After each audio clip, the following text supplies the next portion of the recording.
નમસ્કાર મિત્રો, સ્વાગત છે તમારું આપણી આ યુટ્યુબ ચેનલમાં જેનું નામ છે ગુજરાતી જીકેની જમાવટ। મિત્રો, આપ સૌ જાણો છો તે પ્રમાણે ગત 15 જુલાઈના રોજ ભારત સરકારના ટપાલ વિભાગ એટલે કે ઇન્ડિયન પોસ્ટ ડિપાર્ટમેન્ટ દ્વારા સમગ્ર ભારત દેશના અલગ અલગ રાજ્યોમાં ગ્રામીણ ડાક સેવન એટલે કે જીડીએસની કુલ 44,228 જેટલી જગ્યાઓ માટે ઓનલાઈન અરજીઓ મંગાવવામાં આવી રહી છે। મિત્રો, હાલમાં આ ઓનલાઈન અરજીઓ કરવાનો જે સમયગાળો છે તે 15 જુલાઈથી લઈ અને 5 ઓગસ્ટ નક્કી કરવામાં આવ્યો છે। મિત્રો, ધોરણ 10 પાસ પર ડાયરેક્ટ ભરતી અને સરકારી નોકરી મેળવતા ઈચ્છતા ધોરણ 10માં સારી ટકાવારી ધરાવતા ઉમેદવારો માટે આ એક ઉત્તમ તક છે, કારણ કે આમાં કોઈપણ જાતની પરીક્ષા લેવામાં નથી આવતી। ફક્ત ને ફક્ત ધોરણ 10માં મેળવેલા ગુણના એટલે કે મેળવેલ ટકાવારીના આધારે મેરિટ લિસ્ટ તૈયાર કરવામાં આવે છે અને જે તે સર્કલ્સ એટલે કે જે તે વર્તુળમાં જે તે પોસ્ટલ ડિપાર્ટમેન્ટમાં જે યોગ્ય મેરિટ ધરાવતા ઉમેદવારો જે મેરિટમાં આવતા હોય છે ધોરણ 10ના મેરિટ પરથી તેમને ડાયરેક્ટ રિક્રુટમેન્ટ આપી દેવામાં આવે છે। મિત્રો, આસિસ્ટન્ટ બ્રાન્ચ પોસ્ટમાસ્ટર અને પોસ્ટમાસ્ટર માટેની આ જગ્યાઓ છે। મિત્રો, આનો સમયગાળો જે છે તે નોકરીનો તે 4 કલાકથી 6 કલાકનો હોય છે અને અલગ અલગ પગાર ધોરણ પણ મળે છે। આજના વિડીયોમાં વિગતવાર જાણીશું કે ઇન્ડિયન પોસ્ટ ડિપાર્ટમેન્ટ એટલે કે ભારતીય ડાક વિભાગ દ્વારા જે ગ્રામીણ ડાક સેવક જીડીએસની 44,000 કરતાં વધારે જગ્યાઓ બહાર પાડી છે, તેમાં અલગ અલગ રાજ્ય વાઇઝ કેટલી જગ્યાઓ છે, ગુજરાતમાં કુલ કેટલી જગ્યાઓ માટે આ ભરતી છે અને સાથે જ મિત્રો અલગ અલગ શૈક્ષણિક લાયકાત સાથે જ જીડીએસ ભરતીને લઈને અન્ય માહિતી પણ આપણા વિડીયોમાં માધ્યમથી તમને પહોંચાડીશું। તો વિડીયોના અંત સુધી આપ બના રહેશો અને જો તમે ચેનલમાં નવા હશો તો અમારી ચેનલને સબસ્ક્રાઇબ કરી બાજુમાં રહેલું બેલ આઇકોન દબાવીને ઓલ નોટિફિકેશન ઓન કરી લેજો, જેથી કરીને ચેનલ પર મૂકવામાં આવતા ભરતીઓના નોટિફિકેશન, વિવિધ ભરતીઓના પરિણામ, જીકેના વિડીયો અને સરકારી કર્મચારી પેન્શનર્સ યોજનાઓને લગતા પરિપત્રો સરળતાથી તમને ચેનલના માધ્યમથી ઉપલબ્ધ થઈ જાય। તો ઇન્ડિયન પોસ્ટ ડિપાર્ટમેન્ટમાં ગ્રામીણ ડાક સેવકની 44,000 જગ્યાઓમાં કોઈપણ પરીક્ષા વગર ભરતી આવી ગઈ છે। મિત્રો, વાત કરીએ તો મિત્રો ભારતીય ડાક સેવકમાં જીડીએસની ઓનલાઈન અરજી છે। નોટિફિકેશન 15 જુલાઈના રોજ બહાર પાડવામાં આવી છે। આવેદન 15 જુલાઈથી લઈને 5 ઓગસ્ટ સુધી કરવામાં આવશે અને આધિકારિક વેબસાઇટની વાત કરીએ તો www.indiapost.gov.in પર જઈ અને તમારે આ એપ્લિકેશન કરવાની રહેશે। મિત્રો, ભારતીય ડાક સેવકની સત્તાવાર જાહેરાત માટે લઘુત્તમ મર્યાદા 18 વર્ષ અને મહત્તમ વય મર્યાદા 40 વર્ષ રાખવામાં આવેલ છે। શૈક્ષણિક લાયકાતની વાત કરીએ તો ધોરણ 10 પાસના મેરિટ પર જે છે તે મિત્રો આ ભરતીમાં નોકરી આપવામાં આવે છે। કોઈપણ જાતની લેખિત પરીક્ષા અથવા તો કોઈપણ જાતની પરીક્ષા લેવામાં નથી આવતી।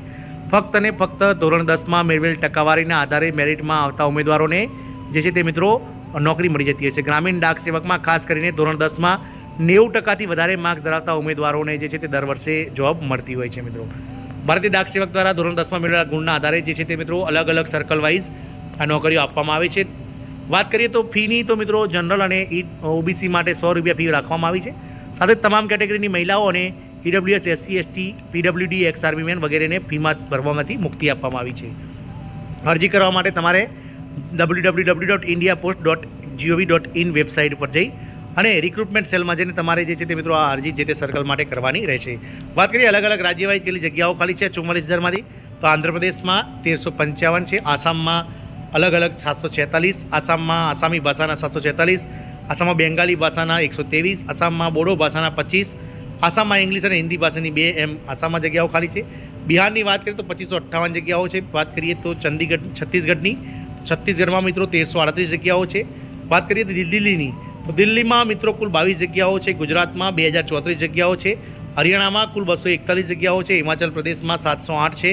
જમ્મુ કાશ્મીરમાં 442 છે। મિત્રો, ઝારખંડ, કર્ણાટક અને કેરળમાં અનુક્રમે 2104, 1940 અને 2433 જગ્યાઓ છે। મધ્યપ્રદેશમાં મિત્રો 4011 જગ્યાઓ, સૌથી વધારે મધ્યપ્રદેશમાં 4011 જગ્યાઓ છે। વાત કરીશું મિત્રો મહારાષ્ટ્રમાં, તો મહારાષ્ટ્રમાં કોંકણી અને મરાઠી માટે 87, મરાઠી માટે 3083। મિત્રો, વાત કરીએ તો નોર્થ ઇસ્ટર્નની વાત કરીએ, નોર્થ ઇસ્ટર્નની કુલ 184, બેંગાલી માટે અને કાકબારાક માટે, નોર્થ ઇસ્ટર્નમાં ઇંગ્લિશ, ગારો અને હિન્દી માટે 336, નોર્થન ઇસ્ટર્નમાં ઇંગ્લિશ હિન્દી માટે 1158, ઇંગ્લિશ હિન્દી ખાસી માટે 337 અને ઇંગ્લિશ મણિપુરી માટે 48 જગ્યાઓ છે। નોર્થ ઇસ્ટર્નમાં મિઝો ભાષા માટે કુલ 182 જગ્યાઓ છે। ઓરિસ્સા માટે મિત્રો ઓરિયા ભાષા માટે 477 જગ્યાઓ છે। વાત કરીએ પંજાબની તો પંજાબમાં પંજાબી માટે 2, પંજાબમાં ઇંગ્લિશ પંજાબી માટે 265 અને પંજાબમાં પંજાબી માટે કુલ 2758 જગ્યાઓ છે। રાજસ્થાનમાં 2758 જગ્યાઓ છે। ઉત્તર પ્રદેશની વાત કરીએ તો ઉત્તર પ્રદેશમાં અનુક્રમે મિત્રો 3789, 4558, 1238, 2440, 21 અને 35 જગ્યાઓ છે। વેસ્ટ બેંગાલની પણ મિત્રો અલગ અલગ જગ્યાઓ છે। આમ કુલ રાજ્ય વાઇઝ કુલ જે છે તે મિત્રો અલગ અલગ કેટેગરી વાઇઝ 44,228 જગ્યાઓ માટે આ ઓનલાઈન અરજીઓ મંગાવવામાં આવે છે। ગુજરાતમાં કુલ 2034 જગ્યાઓ માટે ફોર્મ ભરવાનું શરૂ થઈ ગયું છે। તો જો આપ ધોરણ 10માં સારી ટકાવારી ધરાવતા હોય અને વિવિધ કેટેગરી વાઇઝ તમારું મેરિટ ધોરણ 10માં જે ટકાવારી છે તે 90% ઉપર બનતી હોય તો તમે આ ભરતીમાં ચોક્કસથી ફોર્મ ભરશો. અને મિત્રો જે ગુજરાતમાં અલગ અલગ સર્કલ એટલે કે પોસ્ટ વિભાગની અલગ ડિવિઝન વાઇઝ કેટલી જગ્યાઓ ખાલી છે તેનો વિડીયો આવતીકાલે આપણે આપણી ચેનલ પર મૂકીશું. તો વિડીયોના અંત સુધી આપ બન્યા રહેશો. જય હિન્દ, અસ્તુ.